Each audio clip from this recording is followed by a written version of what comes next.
ಹೌದು, ನಾಮಿನೇಷನ್ ಮಾಡ್ರೆ ಚೇಂಜ್ ಆಗ್ಬಿಡ್ತೀನಿ ನಾನ್ ಸುಪೀರಿಯರೇ, ನಾನ್ ಖರಾಬೆ, ನಾನ್ ಮಸ್ತೆ. ಇಂಡಿವಿಜುವಲ್ ಆಗಿ ಆಡಿ ತಕತಿಲ್ವಾ? ನಾಳೆಯಿಂದ ನಾನು ಬೇರೆಯವ್ರನ್ನ ಹೀರೋ ಅಂತೀನಾ? ನಾನೇ ಹೀರೋ.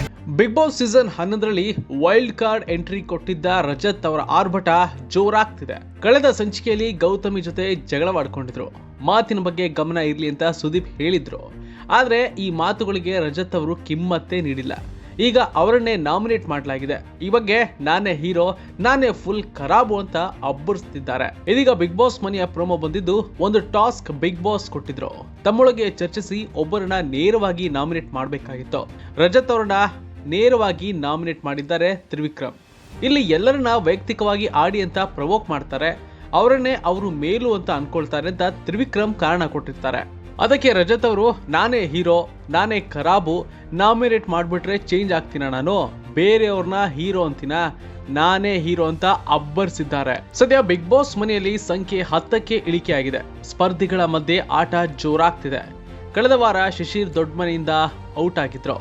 ಇಡೀ ಮನೆಯಲ್ಲಿ ಕ್ಲೀನ್ ಮಾಡುವ ಟಾಸ್ಕ್ ಕೂಡ ಬೆಳಗ್ಗೆನೆ ಕೊಡಲಾಗಿತ್ತು. ಈ ಟಾಸ್ಕ್ ನಿಭಾಯಿಸುವ ವೇಳೆ ಗೌತಮಿ ಮತ್ತು ರಜತ್ ನಡುವೆ ಸಾಕಷ್ಟು ಜಗಳ ಕೂಡ ಆಗಿತ್ತು. ಇನ್ನು ಹಣ್ಣು ತಿನ್ನುವುದನ್ನ ಗೌತಮಿ ಜಾಧವ್ ಟೀಕಿಸಿದ್ದಕ್ಕೆ ರಜತ್ ಅವರಿಗೆ ಕೋಪ ಬಂತು. ಆಗ ಅವರಿಬ್ಬರ ನಡುವೆ ಮಾತಿನ ಚಕಮಕಿಯೇ ಬೆಳೆಯಿತು. ರಜತ್ ಒಂದು ಬಕೆಟ್ ಇನ್ನೊಂದು ಬಕೆಟ್ ಹಿಡಿದಿರೋದನ್ನ ನೋಡಿರೋದು ಇವತ್ತೇ ಅಂತ ಗೌತಮಿ ಅವರಿಗೆ ಟಾಂಗ್ ನೋ ಕೂಡ ಕೊಡ್ತಾರೆ. ದೊಡ್ಡ ಮನೆಯಲ್ಲಿ ಯಾರು ನಿರೀಕ್ಷೆ ಮಾಡದ ರೀತಿಯಲ್ಲಿ ಕಸ ಇದೆ.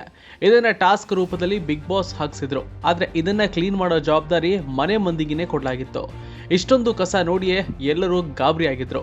ಆದ್ರೂ ಕ್ಲೀನ್ ಮಾಡ್ಲೇಬೇಕಲ್ವಾ? ಎಲ್ಲರೂ ಕ್ಲೀನ್ ಮಾಡೋಕೆ ನಿಂತಿದ್ರು. ರಜತ್ ಆರಾಮಾಗಿಯೇ ಸೋಫಾ ಮೇಲೆ ಮಲಗಿದ್ರು. ಹಾಗಾಗಿ ಜಗಳ ಶುರು ಆಗಿದೆ. ಈ ಜಗಳ ಬೇರೆ ಬೇರೆ ರೂಪಕ್ಕೂ ಕೂಡ ತಿರುಗಿತು. ಇದರಿಂದ ಮನೆಯಲ್ಲಿ ವಾತಾವರಣ ಫುಲ್ ಕಂಪ್ಲೀಟ್ ಚೇಂಜ್ ಆಗಿದೆ. ಗೌತಮಿ ಜೊತೆಗೆ ಇಲ್ಲಿವರೆಗೂ ಯಾರು ಜಗಳ ಮಾಡಿಯೇ ಇರಲಿಲ್ಲ. ಆದ್ರೆ ರಜತ್ ಈ ವಿಚಾರದಲ್ಲಿ ಕೇರ್ ಮಾಡೋದೇ ಇಲ್ಲ. ಏನೇ ಆಗ್ಲಿ ಬಿಡೋದೇ ಇಲ್ಲ ಅಂತಲೇ ಜಗಳಕ್ಕೆ ನಿಂತಿದ್ರು.